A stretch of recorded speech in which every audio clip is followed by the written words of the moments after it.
মোহনা বল। বলো। উর্দু হবে পাকিস্তানের রাষ্ট্রভাষা, এটা কে প্রস্তাব দেয়? আলিগড় মুসলিম বিশ্ববিদ্যালয়ের তৎকালীন উপাচার্য ডক্টর জিয়াউদ্দিন। আচ্ছা, আর এর বিরোধিতা করে ডক্টর মোহাম্মদ। ডক্টর মোহাম্মদ শহীদুল্লাহ। হুম। তারপরে পূর্ব পাকিস্তানের বেশিরভাগ মানুষের রাষ্ট্রভাষা কি ছিল? মানে সরি, রাষ্ট্রভাষা না, বেশিরভাগ মানুষের ভাষা ছিল বাংলা, কিন্তু কি করছে তারপরও 1900। তারপর 1948 সালে মোহাম্মদ আলী জিন্নাহ ঘোষণা দেন উর্দুই হবে একটা রাষ্ট্র পশ্চিম পাকিস্তানের একমাত্র রাষ্ট্রভাষা।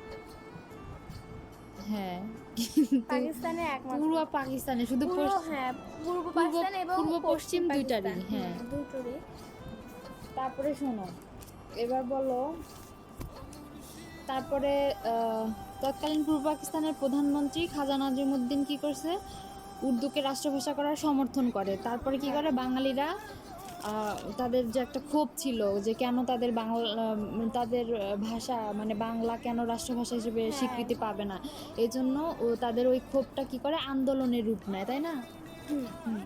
তারপরে হয়েছে সর্বদলীয় কেন্দ্রীয় রাষ্ট্রভাষা অ্যাকশন কমিটি। কত সালে বলো তো? 1952 সালে। 1952 সালে 21শে ফেব্রুয়ারি কি করছে? আন্দোলনের ডাক দেয়, তাই না? আন্দোলনের ডাক দিয়েছে। তারপরে আন্দোলন থামাতে পাকিস্তান সরকার কি করছে? 144 ধারা। 144 ধারা জারি করেছে। কিন্তু বাঙালিরা সেই 144 ধারাকে উপেক্ষা করে। উপেক্ষা করেছে, মানে ওটা মেনে নেয়নি।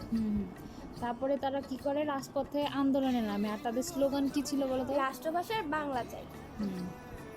এরপরে ছাত্ররা মানে একটা তুমুল আন্দোলন গড়ে তোলে, একটা তুমুল। তারপরে কি হয়? এখানে প্রাণ দেয় কে কে বলো তো? সালাম, রফিক, জব্বার সহ আরো অনেকেই। তারপরে 1952 সালে 21 ফেব্রুয়ারি যে হত্যাকাণ্ড চালায়, যে সালাম, রফিক, জব্বর মারা যায়, এটা কি করে? পুরো দেশে ছড়িয়ে পড়ে, তাই না?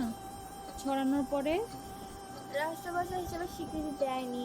না, এই যে হত্যাকাণ্ডের কথা পুরো বাংলাদেশে মানে পুরো দেশে ছড়ানোর পরে পাকিস্তান সরকার হলো বাংলাকে রাষ্ট্রভাষা হিসেবে স্বীকৃতি দিতে কি হয়? বাধ্য হয়। হয়। আর এটা কি